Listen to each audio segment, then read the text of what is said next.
Welcome back. Here we are with our Q&A video.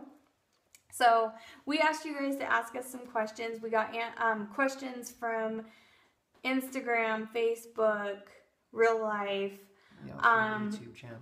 And we didn't get any from Facebook. I lied. I meant the YouTube channel. Anyways, all right. So we're gonna try to keep this quick. Although this is the third time we started a video because it's not easy to answer questions. So here we go. One of the questions we get asked all the time is why we started vlogging.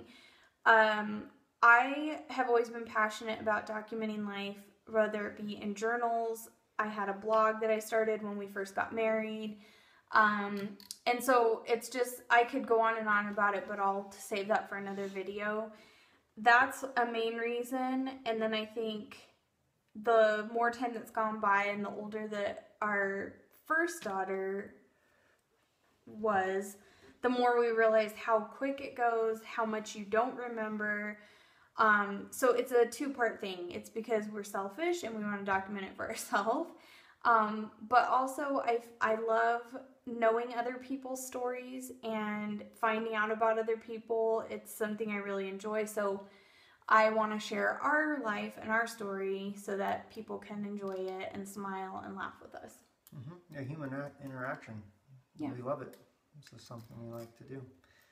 The other question that we get asked all the time is about the channel name, OG's Pony. And basically whenever was about like 1.5 years old, she was playing around on her little rocking horse and it flipped backwards on her and she just blurted out, "Oh geez, Pony."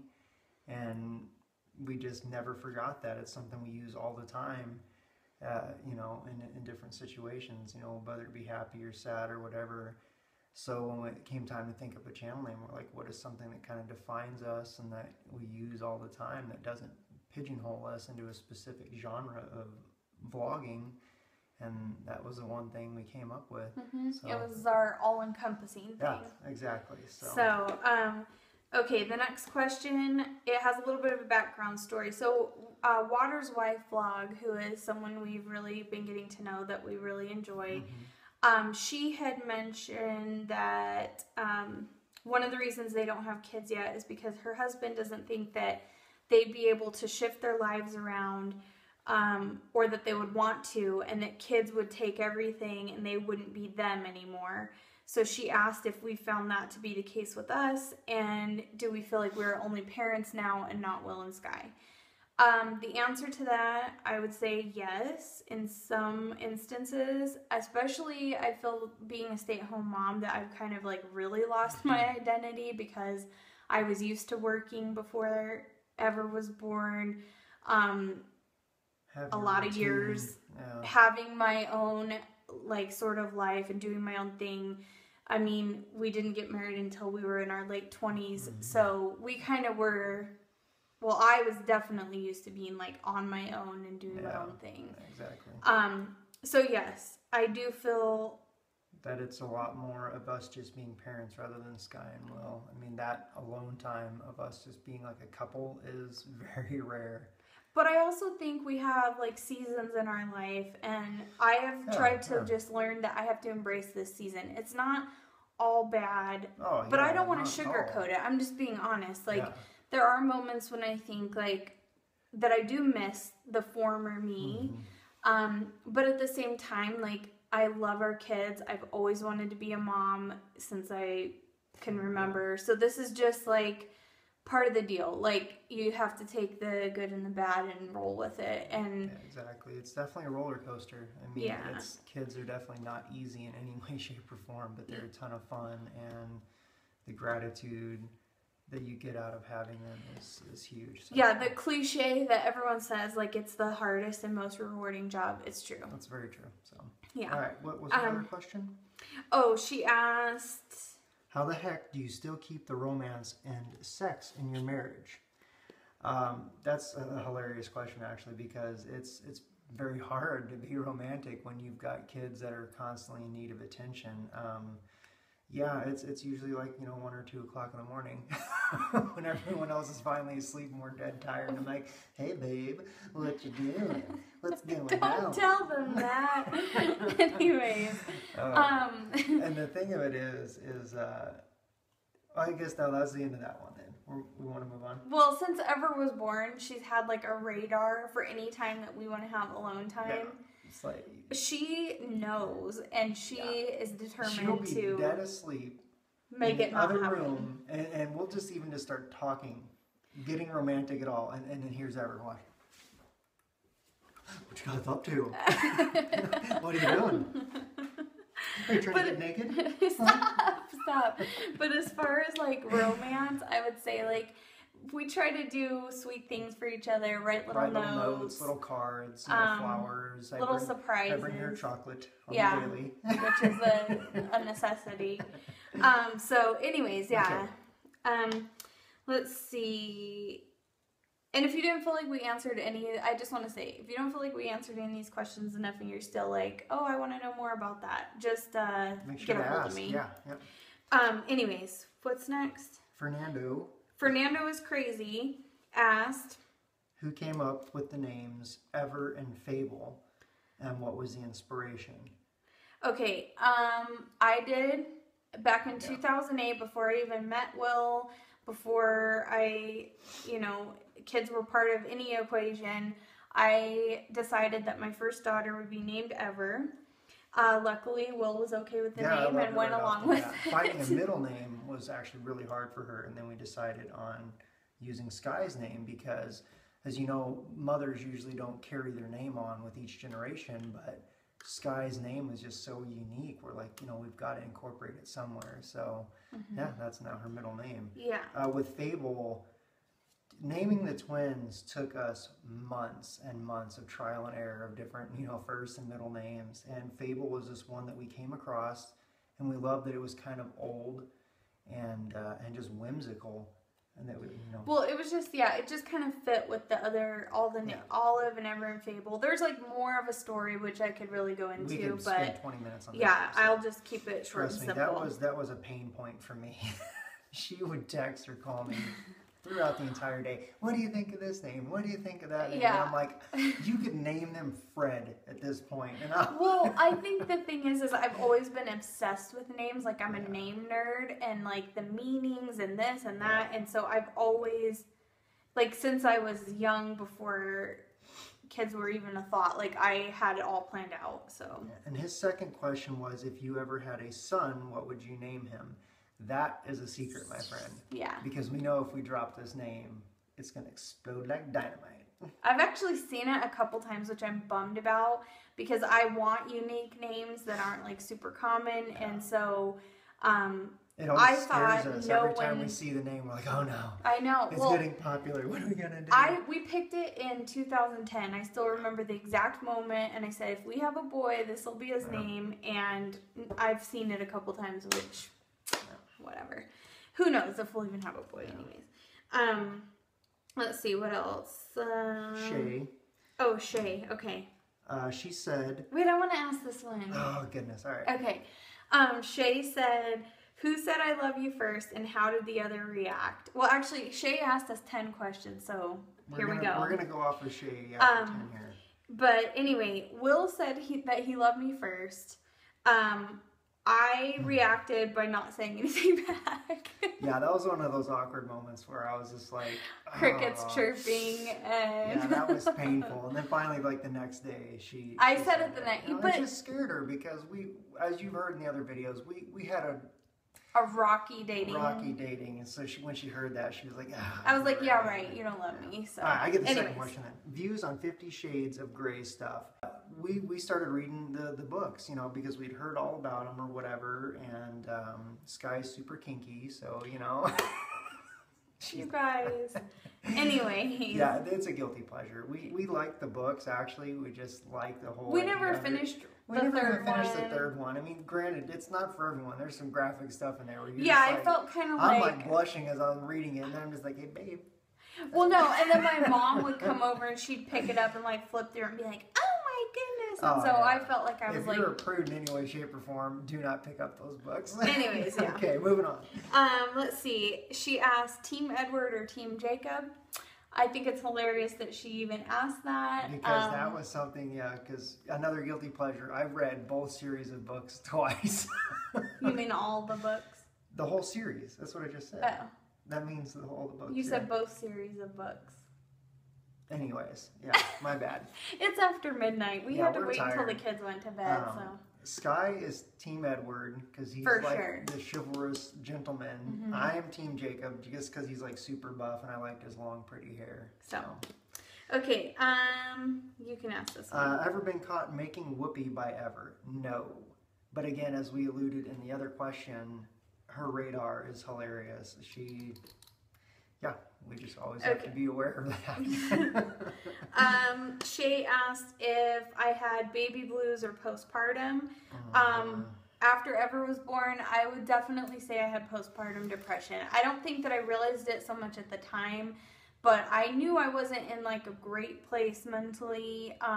But it was after I got out of it that I realized how bad it really was. Yeah, definitely looking back. With the twins, not so much. It wasn't as bad, but there was definitely baby blues. Yeah, I think that's just like normal because your hormones are out of whack and you just are exhausted. And so, yeah, and it's weird because I heard that with twins, like you tend to have it more. Yeah, but that wasn't the case. But yeah, thank goodness. I actually read about it and took like extra vitamins that they recommended to like help, and so yeah.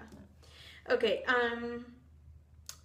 she asks, why do I love you guys so much? Well, because we're freaking awesome. Why wouldn't you love us? Yeah. We're a lot of fun. If you guys don't know that already. We actually met Shay through Instagram. And anyone that's been on Instagram... We didn't meet her. Yeah, I didn't meet her, obviously. We interacted with her. If anyone who is on Instagram has seen the insane beard movement that's on Instagram, it's a huge trend.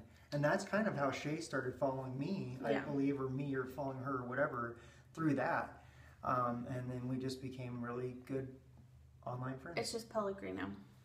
Whatever. Anyways,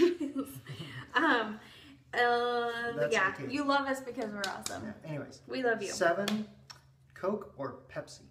I hate Coke. I think it's just horrible. It tastes just like pure garbage. So Pepsi. I would say Coke probably, but we really don't drink soda. Like it's a very rare thing.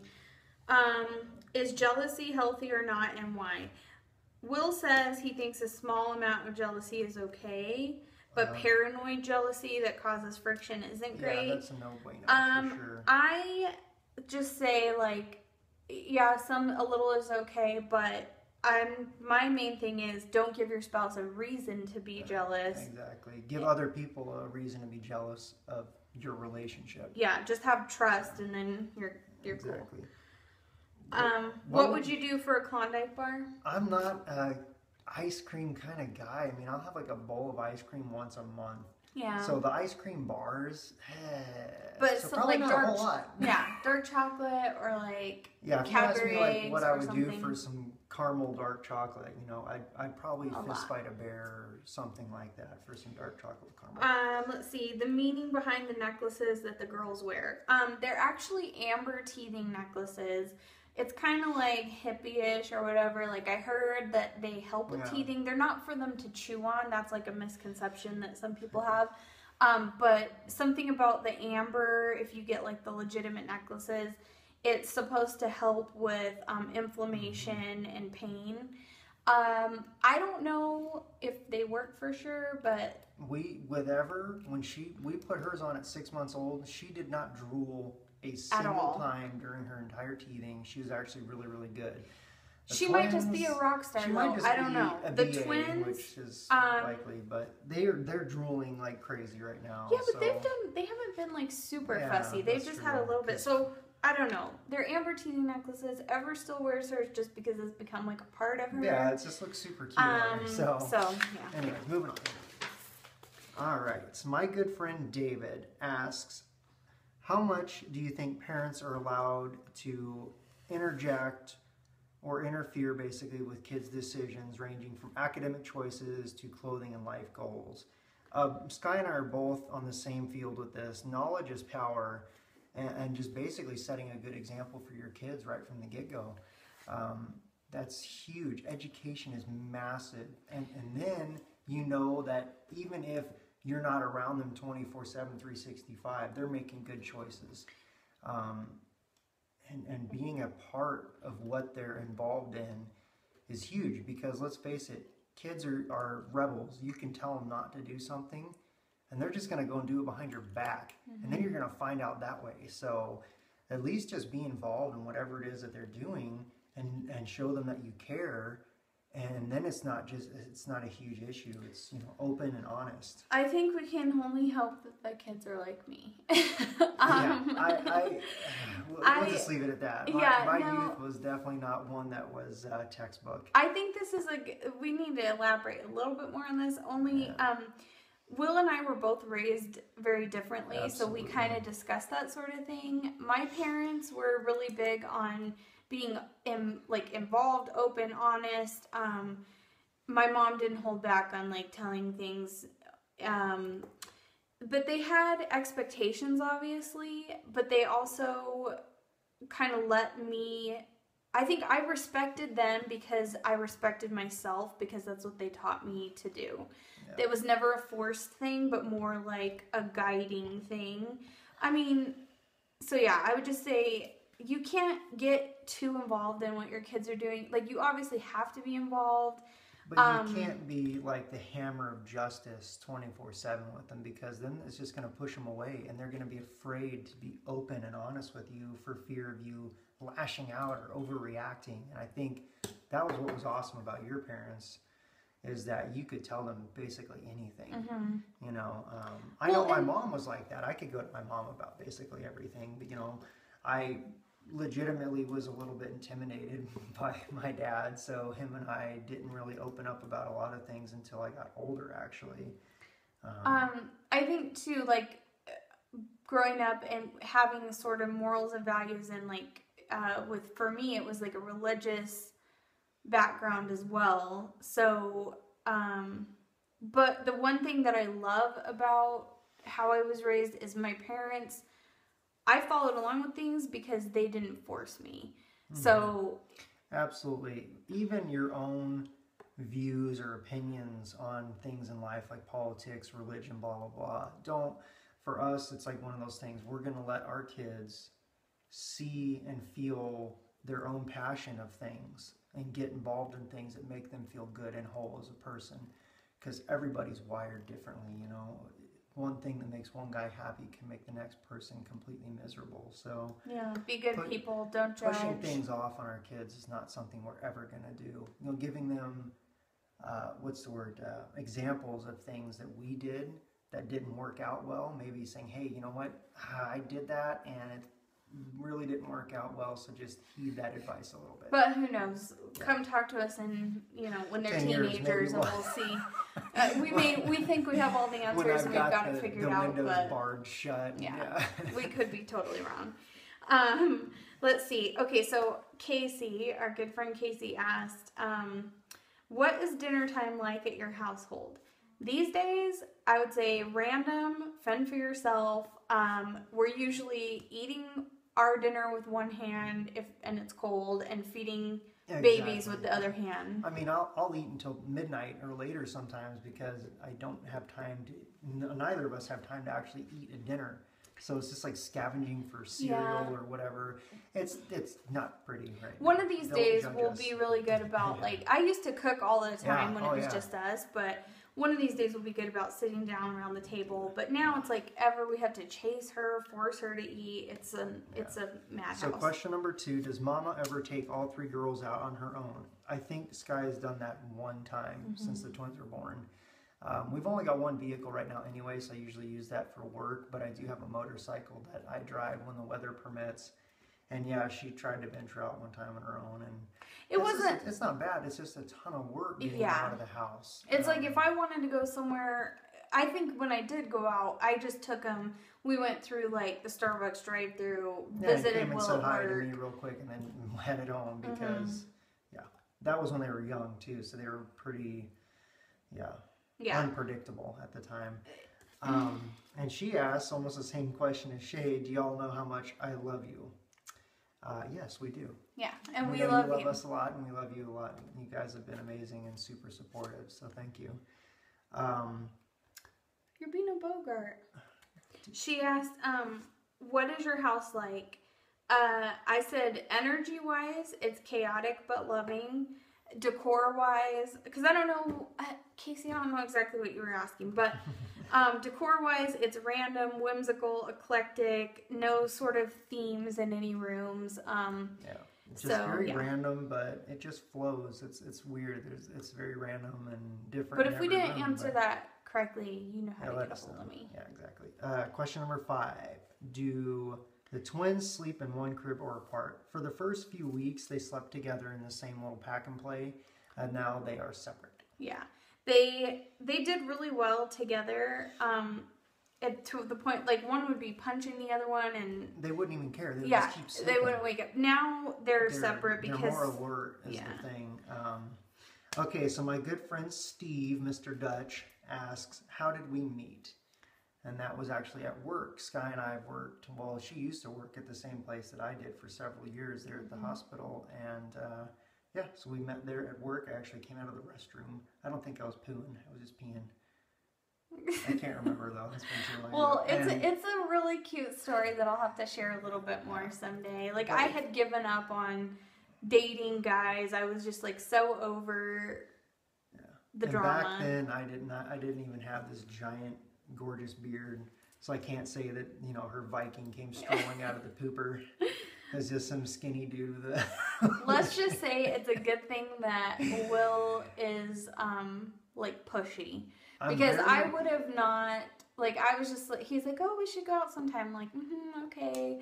And then, like, I get back to my desk and there's an email. Her like, hey, what's up, girl? Yeah, and he was like, what's your phone number? Let's text. Do you want to go to dinner tomorrow? And I was just like, I basically pushed the issue. I'm like, I laid it out there. Here's what I want, little lady.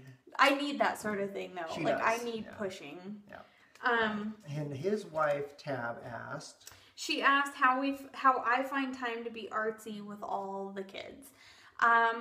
The answer is I don't find much time for it anymore. My paintings have taken a serious back burner, my artwork, all that stuff. I mean, I have a lot of stuff in the shop right now, like print-wise, but that's most of those paintings I painted over the years. Yeah, over the last couple of years. So I've barely painted. I think I've done one or two paintings since the twins were born. Yeah, so short answer, she doesn't make time. I mean, if I do feel inspired to like make something, I try to squeeze in time here and there, and it may take me a while to like finish up what I'm doing. But yeah. So that's actually the end of the questions then. What's another? Is there anything else we want to say? I don't think so. These people have been listening to us for 23 and a half minutes almost. So I feel bad for them. If you guys have stuck around this long, thank you. We try to be as entertaining as we possibly can. So we'll have to do this again though. Like if you guys enjoyed this sort of thing, if there's more that you want to know about us, like don't be shy. Ask us in the comment section. Contact us through email. Love hearing from you. That's one of our favorite things, like we said, is just sharing our lives and connecting with people. It's just something we take a lot of joy in. So don't be afraid to reach out to us and punch us in the face with knowledge, man. Yeah, and ask us more questions and leave us crazy comments. Okay?